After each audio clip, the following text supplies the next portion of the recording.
That's Don't Stop Believing by Journey. I am Jyn Yates. You're locked on to LRS102.com, The Walrus. And I have Billy McNichol up in the studio, drummer extraordinaire, back and forth between Louisville and LA. And now joining us on the phone line, we have Shannon Connely. How you doing, Shannon?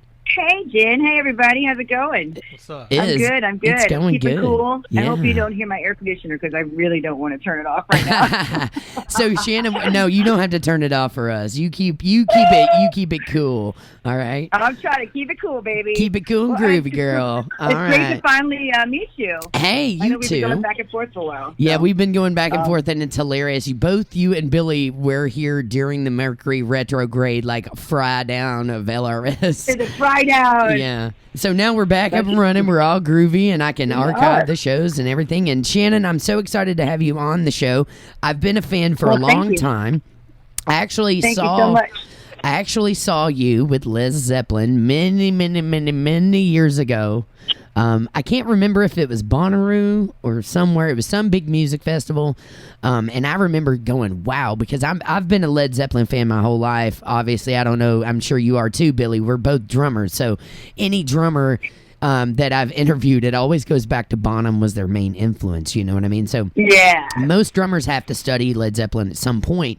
And I saw your group, Lez Zepp, which is the premier all-female cover band of Led Zeppelin many years ago, and was just this huge fan. So when I was talking on the phone to my girls in New York City, saying, man, I need some great interviews, like what musicians or artists do you know? And then they dropped your name, and here you are. So welcome to LRS. Thank you. Yes, my dear friend Allison Farmer. She's a fantastic artist in her own right. Yeah. But yeah, I'm so happy to meet you because I had heard all about. Well, I wasn't in Led Zeppelin during the Women's Music Festival, so I know Allison was there and you were there for that, right? Michigan Women's Music Festival. Yes, I was. Michigan one. Yes, Yeah. I heard all about it, and they never went back while I was in the band. So I was like, I want to go to that. That's so cool. Well, I was lucky. I've done some fun stuff with them. Yeah. I was lucky enough to be the house drummer there in Michigan, and I've networked with so many women all over the country, and I've stayed friends with them, and it's so cool now to have a show and a platform like this. I can call them up and let them tell their stories and what they're doing, Yeah, that's super cool. That's super cool. Is it, what time of the year is that? The Women's Music Festival thing? Michigan, well, it since has shut down. I was... oh, no. Yeah, I came in toward the very end for several years and was the house drummer, and then I was there the last year they shut down, which was really sad. They only hit their 40th year, but it was the longest-running women's music festival in the country. Damn, I missed it. Damn. Yeah, I know. Oh, we got a little swear jar here. You're welcome to swear all you want to because we take money. No, you're good. I'm you're so good. Sorry about that. Don't apologize. No, we love My cussing bad. here at LRS. In fact, we say we cuss for a cause. We have a swear jar. I put money in it anytime you cuss, and then at the end of the month, good. we donate it off to charity. So we cuss for a good cause I like here. that. Yeah. So, I love it. So Shannon, I've got all kinds of questions, obviously, about your Lez Zeppelin run, but also I want to tell people, because this is the most exciting thing to me, one of the only musicals I have not done yet that I really want to do is Hedwig and the Angry Inch. It's been a fave of mine. I know every song by heart. Thank you. And now Me too.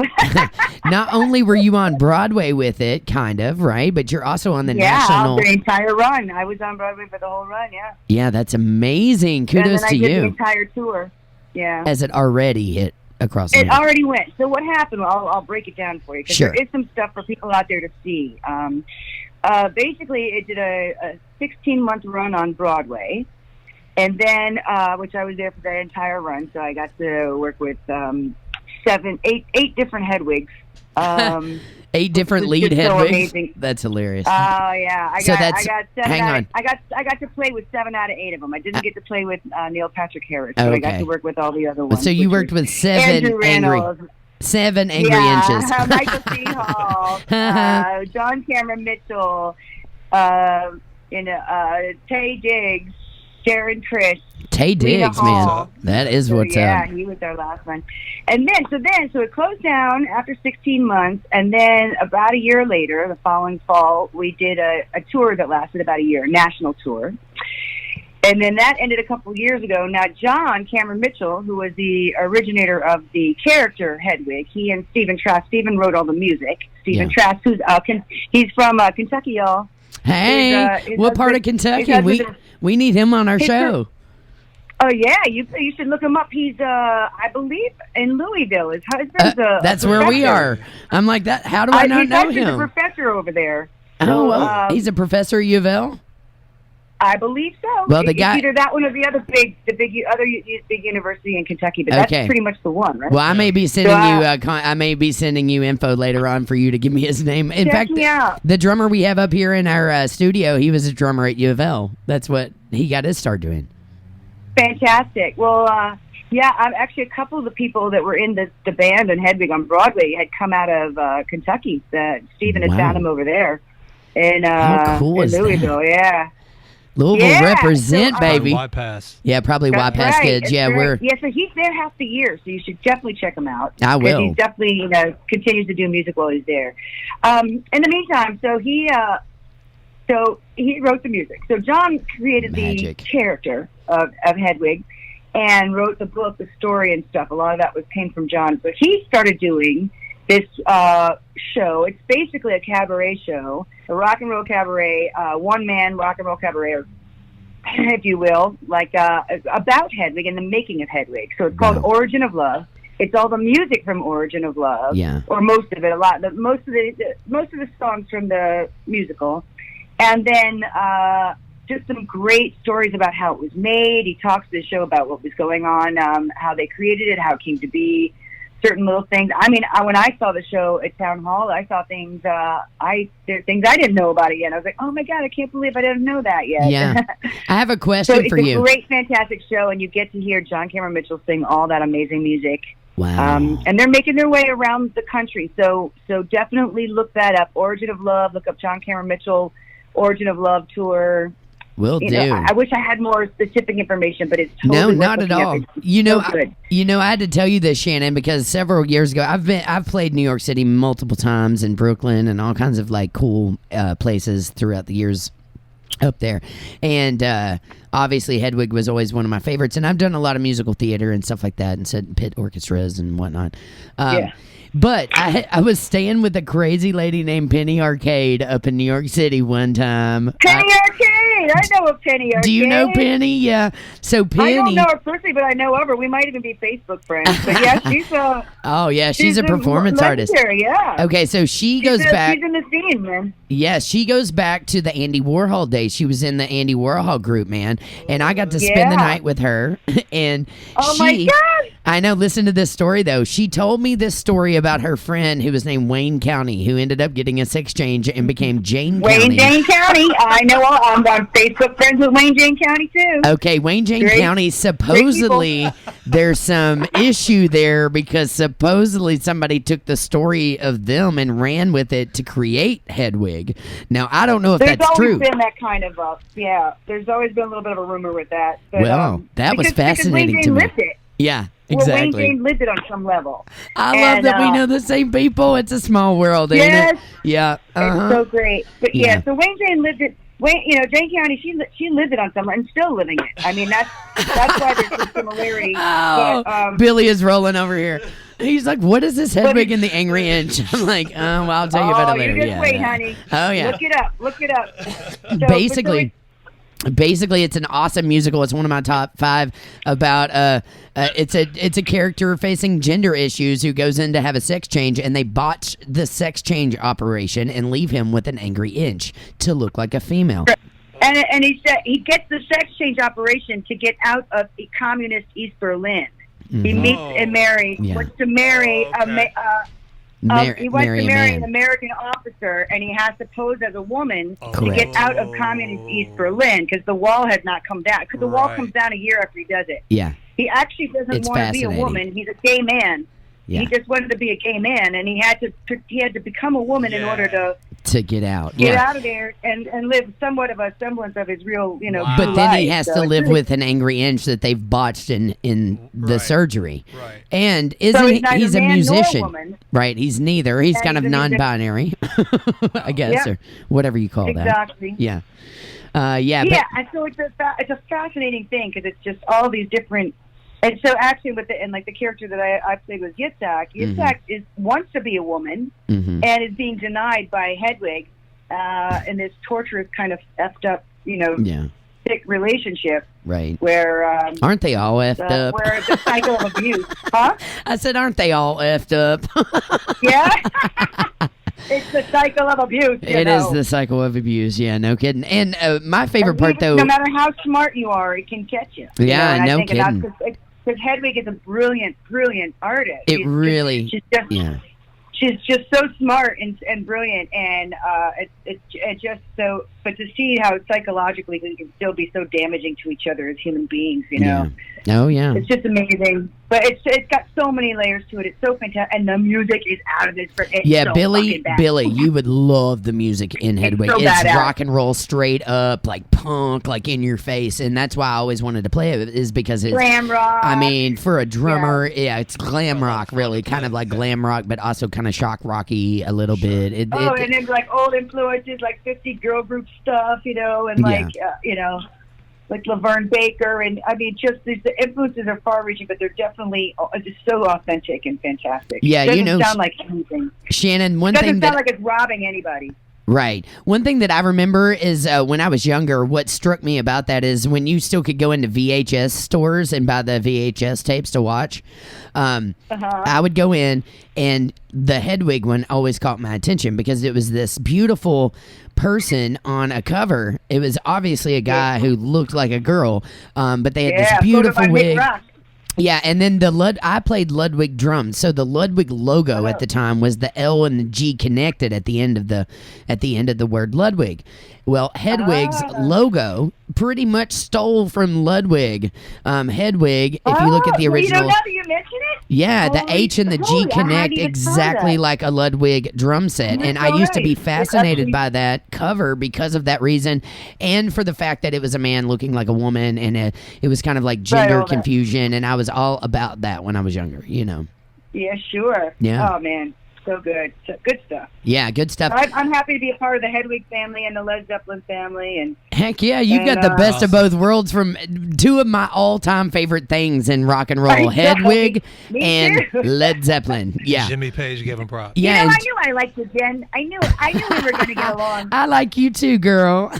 I'll have to visit you next time I'm in New York City. Please do. I got plenty of room in Brooklyn, man. Come see me. I will. We have a lot of fun out here. I was just there last January. I did a record for this artist called Babylon, and I flew in right in time for the blizzard.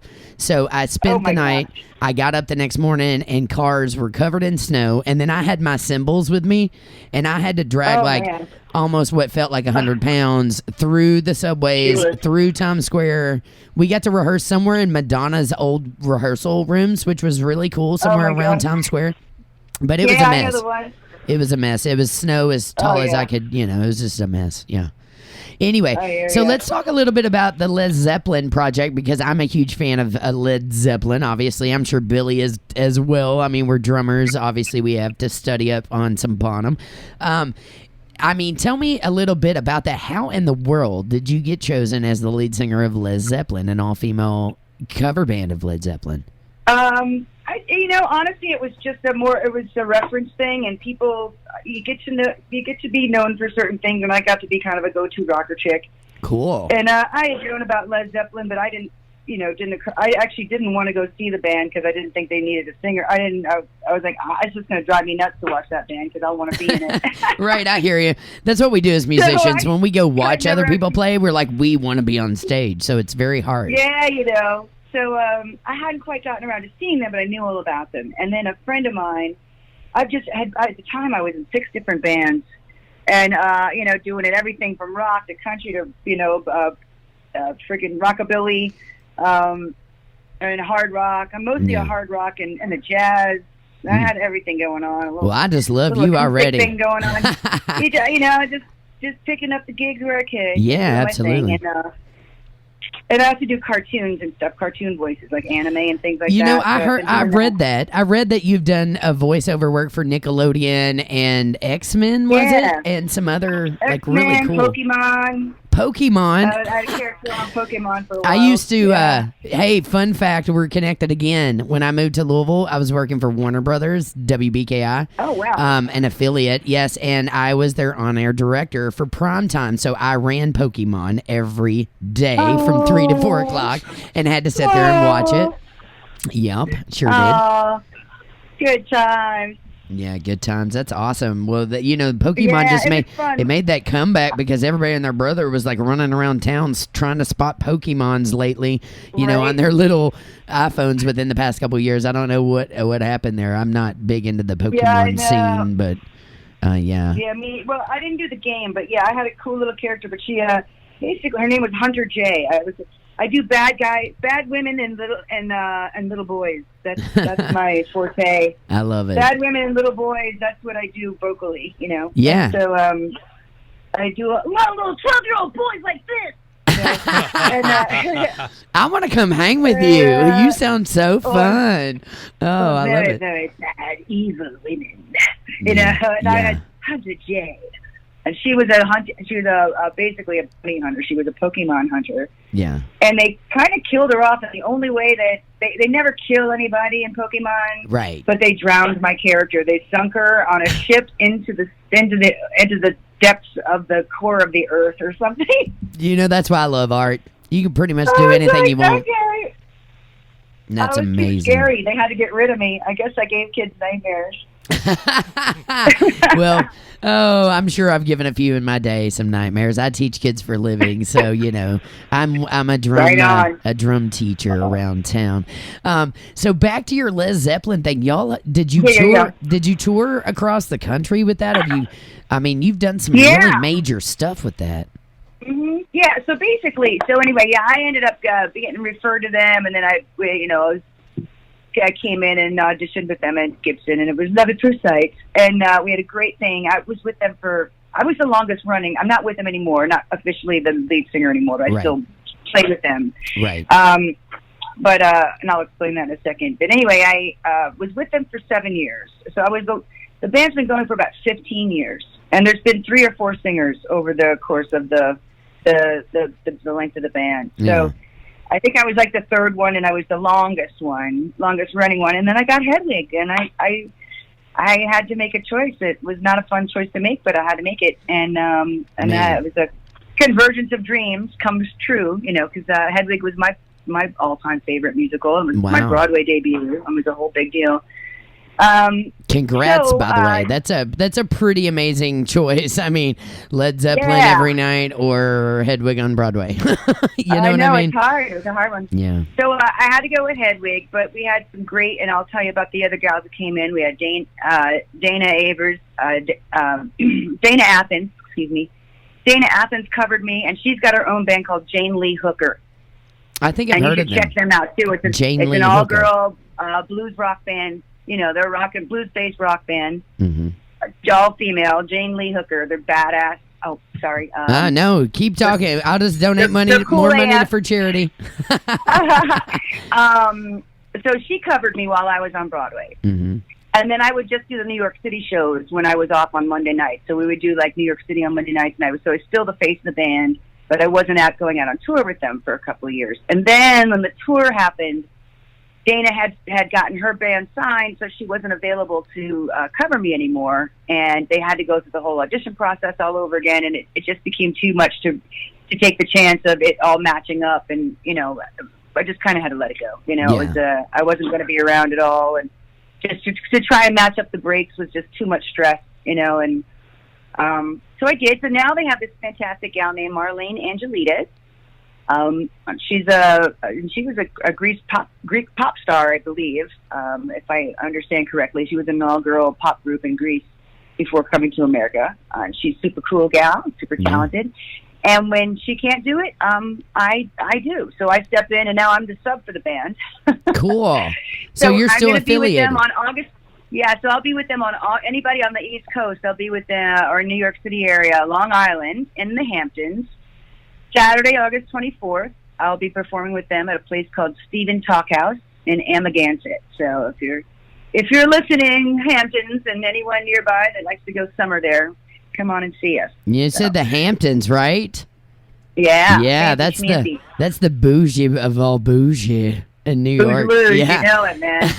I wrote the single but bougie. Stephen Talkhouse is this old, Stephen Talkhouse is this old like throwback place. It's the only real music venue out there, and it's so authentic and cool. Yeah, it's just this old. It's like an old giant fishing shack almost. You know, super rad. I love that. It only holds about 200 people, but boy, do they pack it to the rafters, and everybody goes there, and they have 2 shows a night, and music every night, and they just keep pumping it, man, and everybody comes and has a blast. There's pictures of models all over especially like beach shots and stuff, and some of the famous Herbert stuff all over the wall. It's covered with gorgeous women, half-naked gorgeous women all over the wall. Well, that sounds right up my alley. I'm like, I need to fly and come to your show. Very nice environment. Sounds like a fantastic environment to me.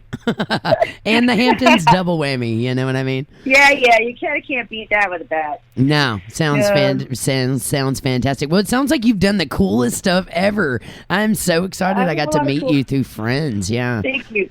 And I know. I'm so glad we connected, and thank you, Amanda Palmer, for that. Yeah. That's just so sweet. Yeah, Allison Palmer. Sorry. Yeah, Allison Palmer. I've been trying to get her on the show. I love to tell the story about how me and Beverly McClellan met because it involves her and a mic drop and a kind of a little bit of attitude from Bev. But it was. I love it. I would love to hear that story. I love that chick, and I love her band Betty. She's fantastic.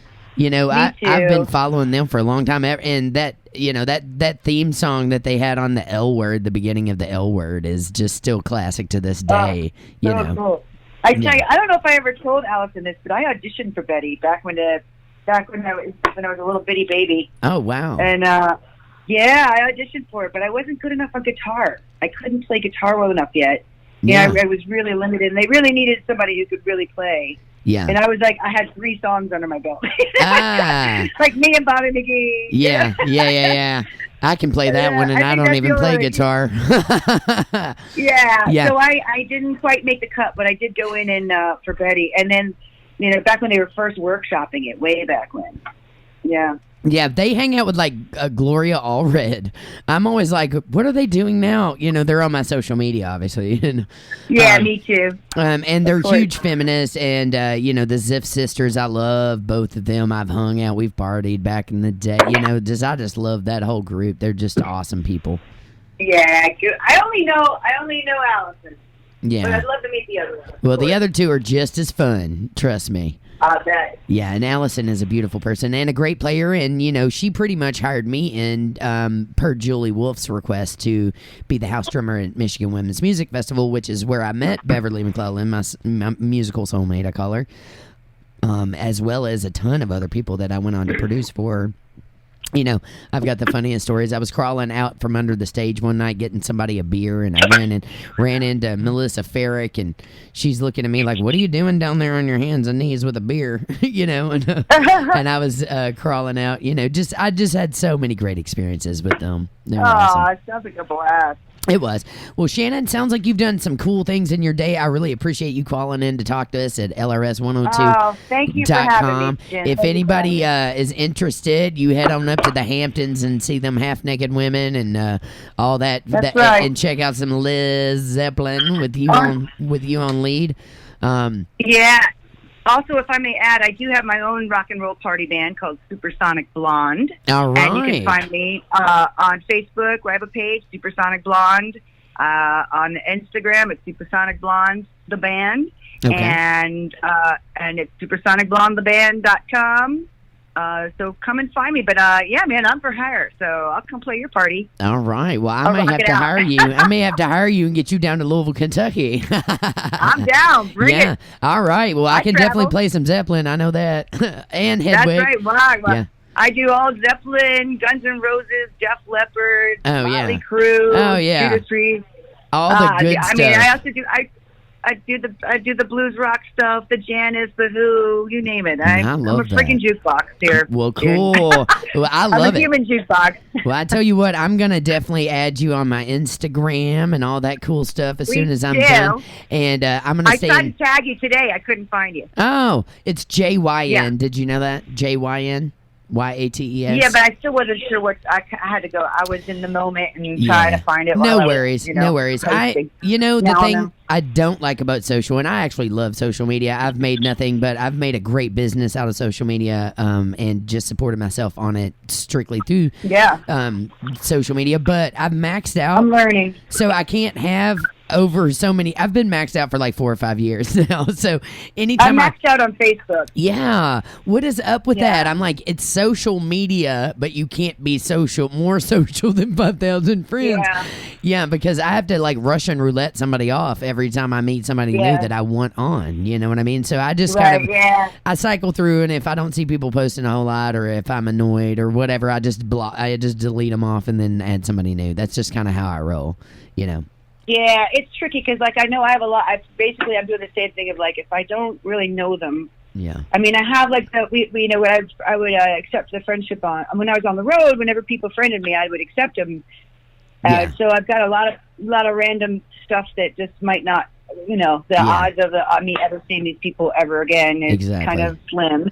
Right. Well, we're gonna make that happen. And no one wants to defriend anybody. It's not a fun feeling. You're like, no, sorry. not really. But I've kind of become the queen of it. I mean, I'm the queen of the block. You're really good. It gets easier. Is that what you're saying? Yeah, I have a solo record coming out, and the first single I put out was called "Block a Bitch," and I'm the bitch because everybody was blocking me, and it's all my take on social media and getting blocked. And then the second one, you'll love this, Shannon. The second one I put out one called Kentucky Simple, which was the last track that me and Beverly McClellan wrote together. And then I put out one called Bougie. And it was all about my dating a girl who would get in this loop and get drunk and continually try to preach to me that she was not bougie when she obviously was. I was spending like $200 on meals, going with her to get her nails done twice a week and her extensions in and her lashes on and all this stuff. And I dressed up. I never go femme ever, but I thought I would shock the world and put on a wedding dress and go super femme and play my own bougie female in my own video. So I did. Yeah. I love it. Yeah, I'll have to send you that later. But I've got a whole slew of like 20 plus tracks about to drop where it's basically, I've done every style kind of like you. I was always a rocker. I grew up in the hair metal, Led Zeppelin, all that kind of like rock and roll stuff. I came from a country background, so I was playing country music as well as blues.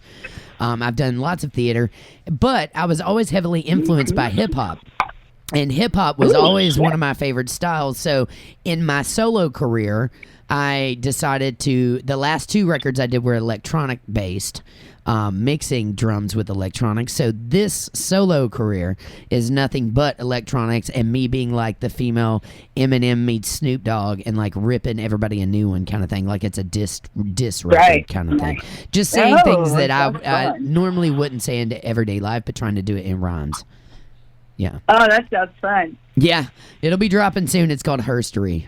Watch for it. All right. Well, I'll look for it, sweetheart. Cool. Well, listen, Shannon, you keep rocking as always, and I can't wait to meet you. And, girl, if I could fly up there to your Hampton gig, I would in a heartbeat. I don't know if I'd fit in. I would too. What, you don't have a helicopter? I don't have a helicopter. No, I'm working on that.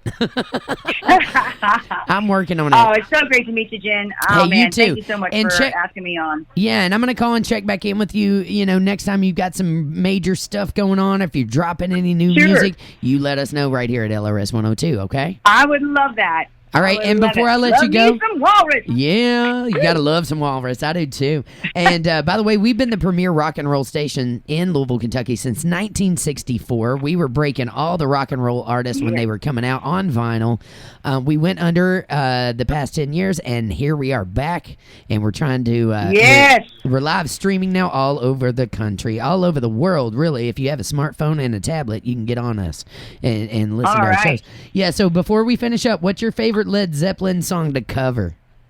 Oh God, there's so many. Yeah. But I would say my favorite one to sing, definitely my favorite one to sing is "Since I've Been Loving You." All right. Well, That's my favorite one to sing. we're gonna spin that in your honor here. Ooh, Because thank I you. love that one. I Yeah. can't wait to hear it. Yeah. Oh, good one. So Shannon, thank you for Alrighty. tuning in today. We will check in with you later on, and you have a rockin' You groovy got day, it. my friend. Take care. Thank you, Jen. Take Stay care. cool. Keep rocking. Yeah, that's Shannon Connely, lead singer of Lez Zeppelin, and was also on tour with Hedwig and the Angry Inch. We're joined in the studio with Billy McNichol, drummer extraordinaire. Stay around. We got him for the whole next hour.